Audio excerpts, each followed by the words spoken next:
నాకు తెలియదు. ఎందుకంటే ఫైనల్ ఇయర్లోనే ఒక పేపర్ నేను బోధించేవాడిని.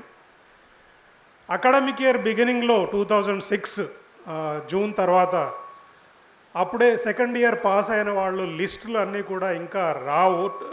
క్లాసులు మొదలైన 1 మంత్ తర్వాత కానీ రూల్ నంబర్స్ అవన్నీ వస్తాయి. మొదటి కొన్ని క్లాసులు అక్కడ ఉమెన్స్ కాలేజ్ కొంత స్కూల్ సిస్టమ్ ఉంటుంది, అటెండెన్స్ తీసుకోవడం కంపల్సరీ. ఆ విధంగా నా క్లాస్ అయిన తర్వాత అటెండెన్స్ తీసుకోవడానికి నా దగ్గర ఏమి ఇన్ఫర్మేషన్ లేదు కాబట్టి ఒక నోట్బుక్లో కూర్చున్న వాళ్ళందరినీ కూడా ఒకరొకరు మీ పేర్లు చెప్పండి అని చెప్పి అడిగితే చెప్పుకుంటూ పోయారు. అట్లా కొంతమంది చెప్పుకుంటున్న పోయిన తర్వాత స్వేచ్ఛ అనే పదం వచ్చింది. ఒక్కసారి నేను తలకాయ పైకి లేచి ఇట్లా చూశాను, ఎందుకంటే ఇట్స్ అన్యూజువల్ నేమ్. ఒక్క నిమిషం అట్లా చూస్తూ ఉండాను. అప్పుడే నాకు తట్టింది, బహుశా ఈ అమ్మాయి తప్పకుండా ఒక ప్రోగ్రెసివ్ సెక్యులర్ డెమోక్రటిక్ బ్యాక్గ్రౌండ్ నుండి వచ్చిందేమో అని. ఎప్పుడూ అడగలేదు వాళ్ళ బ్యాక్గ్రౌండ్ గురించి. ఒక 5-6 సంవత్సరాల తర్వాత ఎప్పుడో తను TV9లో పనిచేసేటప్పుడు మా మిత్రులతో పాటు TV9 చూస్తున్నప్పుడు తను ఉండింది. I told this is my student అన్నాను. అప్పుడు వాళ్ళు చెప్పారు she is a daughter of Shankar and Sridevi అని చెప్పి. అప్పుడు తెలిసింది, కానీ ఎప్పుడు అడగలేదు. ఒక స్టూడెంట్గా నాకు క్లాస్ రూమ్లో చాలా యాక్టివ్గా ఉండేది. మొత్తం కాలేజీలో కూడా చాలా యాక్టివ్గా ఉండేది.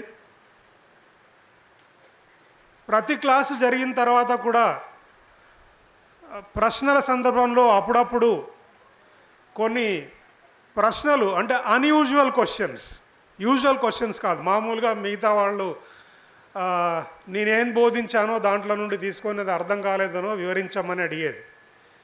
కాంటెంపరీ ఇంటర్నేషనల్ పాలిటిక్స్ సంబంధించి తనకు వచ్చినటువంటి డౌట్స్ను, అంటే నా లెక్చర్తో సంబంధం లేకుండా వాటికి సంబంధించినటువంటి ప్రశ్నలు స్వేచ్ఛ వేసేది.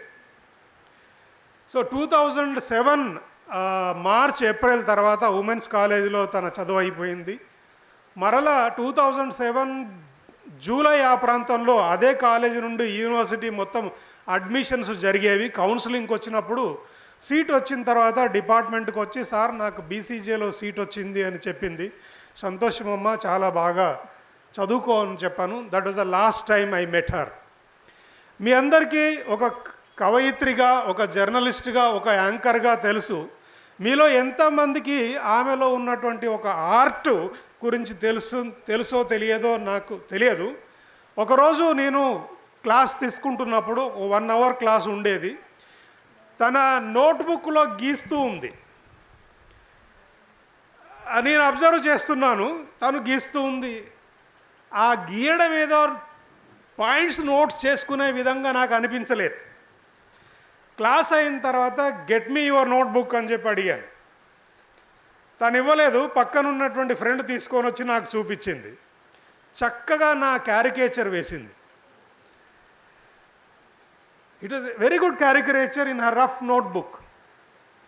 సో ఆ విధంగా తనలో దాగి ఉన్నటువంటి క్యారికేచర్ ఆర్టిస్ట్ మొట్టమొదటి నాకు పరిచయం అయింది. కవయిత్రిగానో, స్టూడెంట్ మినహాయించి, లేదా జర్నలిస్ట్గానో కాదు, ఒక మంచి క్యారికేచర్ ఆర్టిస్ట్గా పరిచయం అయింది. I said keep it up, continue this as a hobby. ఏ ప్రొఫెషన్లో ఉన్నా కూడా ఈ హాబీని కంటిన్యూ చేయి అని చెప్పాను. అది ఇప్పటికీ గుర్తు.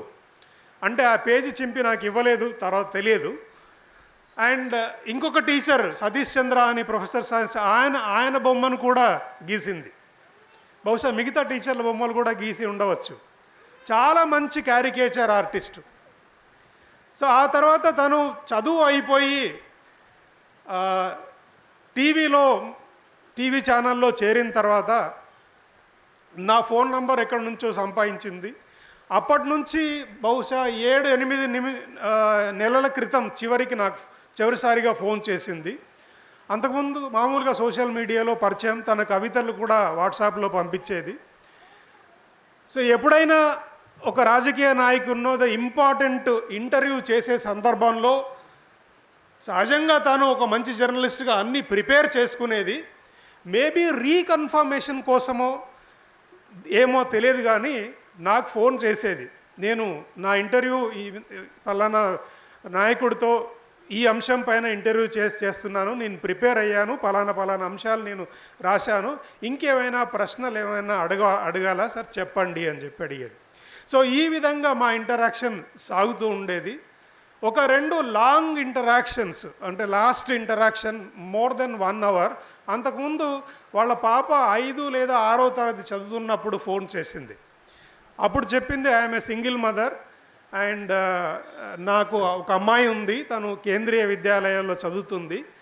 అండ్ వాట్ కైండ్ ఆఫ్ ఏ అక్కడ ఎన్కౌంటర్ అవుతున్నటువంటి, అంటే మామూలు జనరల్గా ఏంటి అంటే రొటీన్ పద్ధతుల్లో స్కూల్లో బోధిస్తూ ఉంటారు. అవుట్ ఆఫ్ ద బాక్స్ ఉంటే మట్టుకు ఏ టీచర్ కూడా సహించడు. సో కొన్ని సందర్భాలు అవి చెప్పినప్పుడు నా ఎక్స్పీరియన్సెస్, అంటే మై సన్ స్కూల్లో వెళ్తున్నప్పుడు ఉన్నటువంటి ఎదురైనటువంటి కొన్ని సందర్భాలు అవి నేను షేర్ చేసుకున్నాను.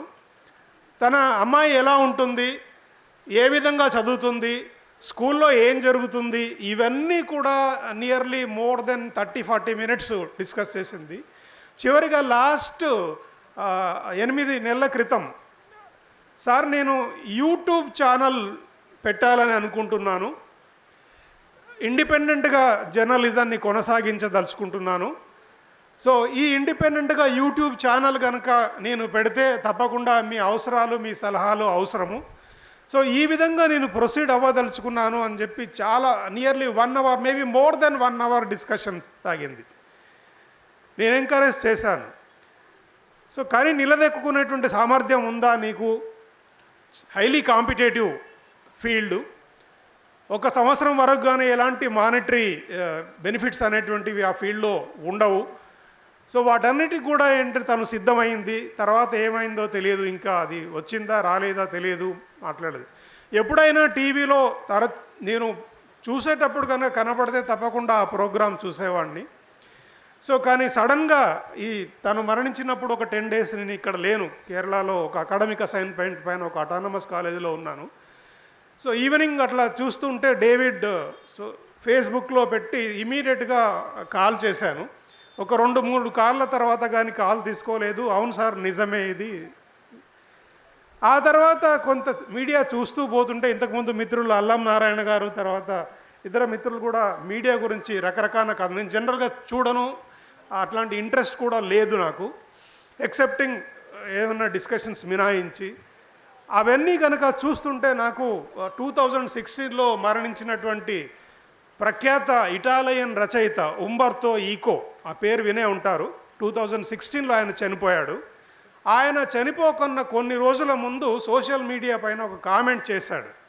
Social media is nothing but invasion of idiots అన్నాడు ఆయన. అప్పుడు ఇంతకుముందు సోషల్ మీడియాలు రాకముందు తాగుబోతులు బార్లో ఏదో ఇష్టం వచ్చినట్టుగా వాగేవాళ్ళు, అది 4 గోడలు మత్తుగానే పరిమితం అయ్యేది. తర్వాత దాని ఇంపాక్ట్ వారిపైన ఉండేది కాదు, బయట వాళ్ళకు కూడా ఎలాంటివి ఉండేది కాదు.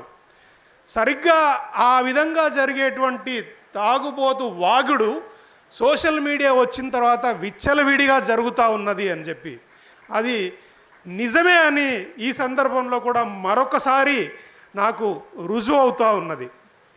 ఇంత దారుణంగా ఉంటుందా అనేటువంటిది.